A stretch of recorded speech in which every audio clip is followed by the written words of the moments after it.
Hello दोस्तों, हमारे YouTube channel पर आप सभी का स्वागत है। सुबह हो गई है, आप सभी को गुड मॉर्निंग। तो आप सभी देख ही सकते हो, हम हैं वहीं कुटबिल पे, वहीं घर नहीं गए हैं। हमारी चल रही है आपकी कुटबिल, तो जा रहा था खेत में पानी, देख ही सकते हो आप सभी। तो ये चल रहा है पानी हमारे यहाँ, ये है हौदा और जा रहा है खेत में पानी, आप सभी देख ही सकते हो। तो आज का ब्लॉग कुछ ऐसा, सुबह हो गई है।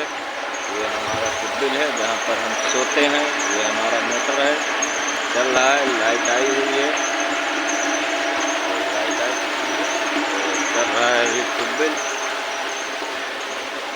तो आज का ब्लॉग छोटा ही रहेगा। हमारे चैनल पर जाकर, हमारे चैनल का नाम है बालाजी ऑटो पार्ट, हमारे चैनल पर जाकर कमेंट, शेयर, लाइक जरूर करिएगा। हमारे चैनल का सब्सक्राइब जरूर कर लीजिएगा। आज का ब्लॉग तो अभी चलेंगे घर, तो बनाएंगे, अभी के लिए बनाएं।